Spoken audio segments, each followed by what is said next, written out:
top antique destination since the 1950s, Islington's Camden Passage has evolved into a hub of diversity.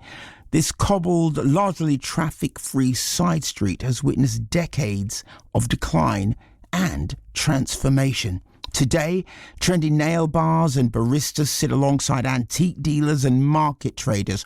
The range of restaurants include Middle Eastern, European, Japanese, Austrian, South American and Chinese. There's a cheese shop, a wine bar, a tea specialist, a traditional pub and 3 coffee shops. There's also underlying tension.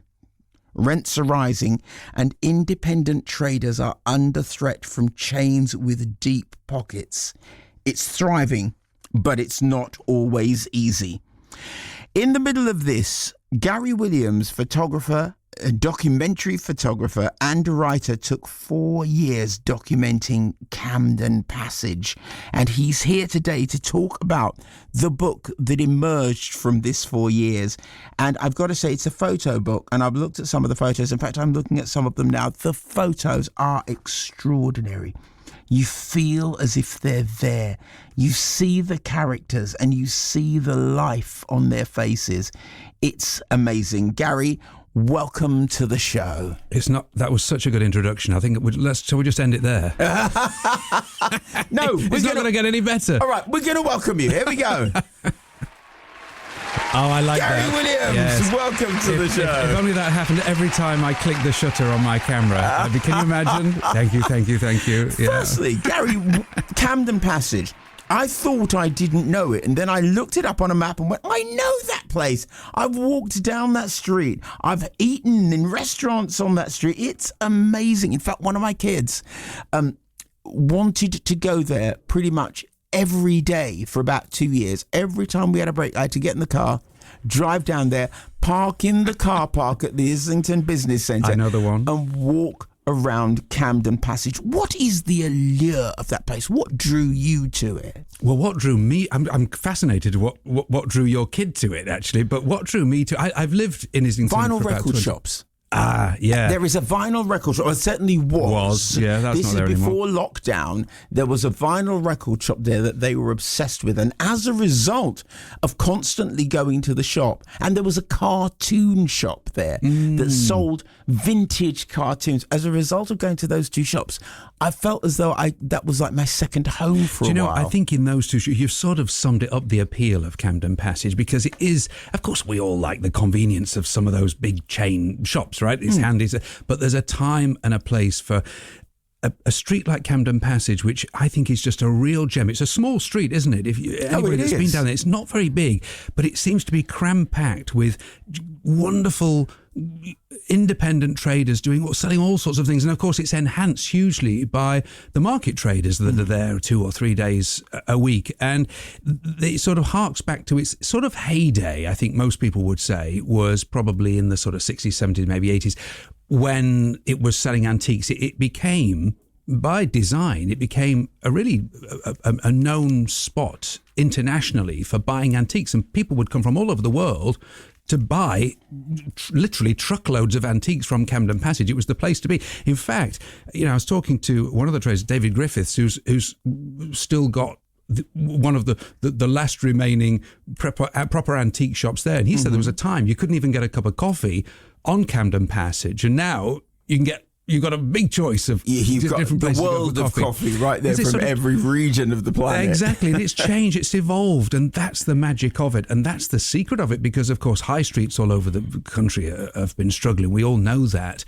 But they have to evolve. And Camden Passage seems to have just got it right by having that wonderful mixture of those sort of trendy, newer places that attract younger people, and also the traditional market trades. And of course, but you see, all of it attracts people of all ages, because people, and particularly on a day like today, the weather's all right. It's a lovely thing to go on a Sunday, have a bit of brunch down there and just browse through all the fascinating shops and look through whatever the market traders are selling. It could be,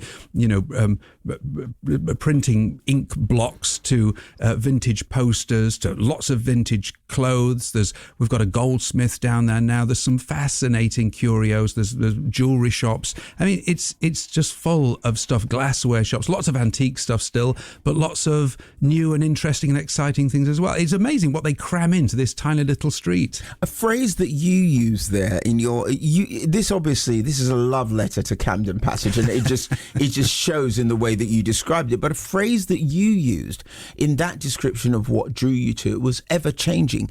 You spent 4 years preparing this, which meant that you probably worked across lockdown, across COVID, which I'm sure that not everybody managed to survive as well.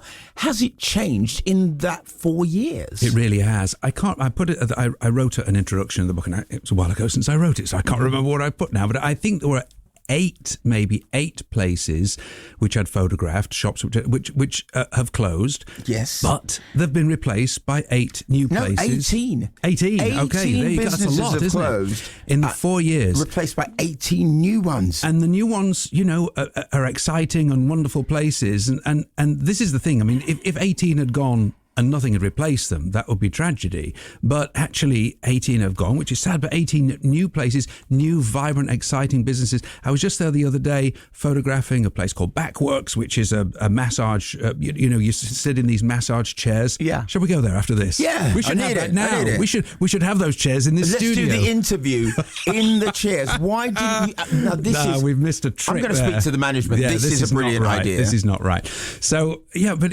that's a wonderful... And that place, Backworks, replaced Paul Young Chocolates, a chocolatier, which was a wonderful place. And we were also sad when Paul closed his doors, but another new wonderful place with lovely people. And one of the special things about Camden Passage is a genuine sense of community there. I mean, it's because it's quite a small street, everybody knows everybody else, and there is a genuine sense of community between the traders and also the shoppers, because, the people that go there regularly are, of course, the people that live nearby and they see each other in the street. It seems somehow to have all of the magic that any high street should have.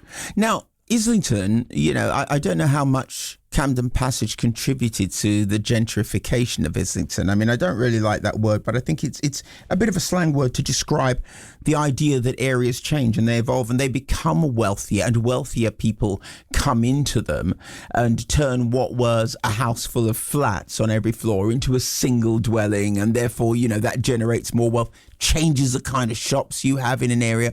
Would you say in a way that that's been reflected in Camden Passage as well? I think it has to have been, because it reflects for any street to survive. It serves the area, doesn't it? So, people tell me that before Camden Passage really had this sort of boost, when it became this sort of antiques destination, before then, it wasn't particularly... Well, I don't want to say it wasn't particularly nice, but my impression is that it certainly wasn't anything fancy. I mean, I think it was a little bit dilapidated. It was tired, let's say that. It was pretty tired, which probably also reflected the area at the time, because I have friends who were born and grew up in Islington, and because they say, 40, 50 years ago, it was completely different, right? It wasn't like it is now, so, super fancy and very, very expensive. It was completely different. So Camden Passage, as it is now, does reflect the area, but it's not to say that it's sort of overpricing itself. And that's one of the things that I love about the market traders. I don't know if I put it in the book, but maybe I did. There's a photograph which I love of, because it just reminds, I'm from the north, I'm from Grimsby. Yes. And, there's a great sort of market tradition there. And I used to love going to the markets with my mum on a weekend. And I love a bargain bin. I can't help it.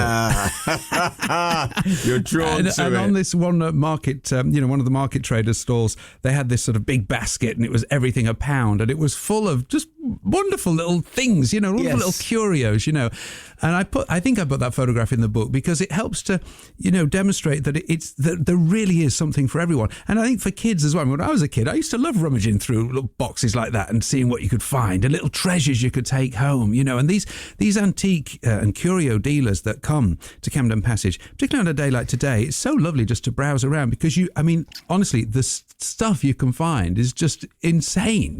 Just kind of, it's like going on the Antiques Roadshow and say, what is this? What does this do? And of course, they know exactly what it does. And there's amazing silver and jewellery traders there that just have the most exquisite things. And I'm not actually into jewellery, but I see how much money people spend on new jewellery. Yes. And I always think, why don't you go to Camden Passage, to the traders there, to some of the jewellery shops there, particularly the market traders, because they've got the most exquisite things, a fraction of the price of new, and I think so much better and so much more interesting. Now, I'm looking at page 15 and 16. I'd love you to look at page 16. They say every picture tells a story. When I first saw the picture on page 16 of a lady sitting surrounded by more crockery than I have ever seen in my life in one place. I mean, she could basically, if she decided she was going to sell up, that would be 15 restaurants sorted in one go. Wouldn't it? Can you imagine cleaning all that? Yeah, absolutely. How did you find her? What's her story? She looks absolutely fascinating. Yeah, that's Caroline. I love the fact that you know her name. You've photographed all these people over 4 years and you know their names. Well, this is the thing, and one great thing about this book for me personally, and not only has it been great for my practice as a photographer, but I've lived in Islington for so long, but I've never felt more connected to my local community than I have through this, because, you sort of go about your business, and a lot of our interactions with people are very transactional, right? Maybe we go to the regular coffee shop or a regular restaurant or the corner shop or whatever, and it's hello, you get your stuff, you might have a little chat, it's about the weather, and you go on. But 4 years in this little street, I've gotten to know everybody quite well. And some people have become really good friends. And so, I know Caroline. She's an absolute sweetheart. And that photograph, it really just, she sits there on that little stool all day, just drowning in crockery. And but it's all antique stuff. It looks incredible. And it's beautiful. Everything in there is just beautiful. Plates, serving trays, ladles, it's just gravy jugs, mugs, everything. How does she even keep an inventory of all of this? I can't imagine can you imagine? I can't imagine she'd even, that would make me feel a little bit sick just thinking about keeping an inventory and all that. If you go down there today, you'll find Caroline there, and say hello from me. She's just so charming. She's so lovely. That picture sort of really captures her. She's just very inviting, and it's a real goldmine, that shop. And what I paired that photograph with on the opposite, but the facing page in the book, is a coffee cup, but it's being held by somebody from my favourite ice cream shop in the world, Badiani, which is down there. Camden Passage. Oh, it is. I think there's only a couple of them in London. I'm not sure. I love an ice cream shop. Well, the best pistachio. I consider myself an ice cream taster. You're a connoisseur. I think so. Yeah, and that explains a lot. But the best pistachio ice cream. Oh my God, it's amazing. But they also do coffees and teas, and that sort of represents the other side of Camden Passage, which is a little bit newer. It's a bit more trendy. So you've got Caroline sort of harking back to the heyday of the antiques, and on the facing page you've got this brand new coffee cup with serving your cappuccino or whatever in. And I tried to sort of, in the pairing and the way that I sequenced the photographs, tried to give people a taste for what it's really like to be in Camden Passage. Now, you've got her, and she looks like a typical sort of like salt of the earth Londoner. You then go to page 18, and there's a lady who looks like Vivienne Westwood's sister.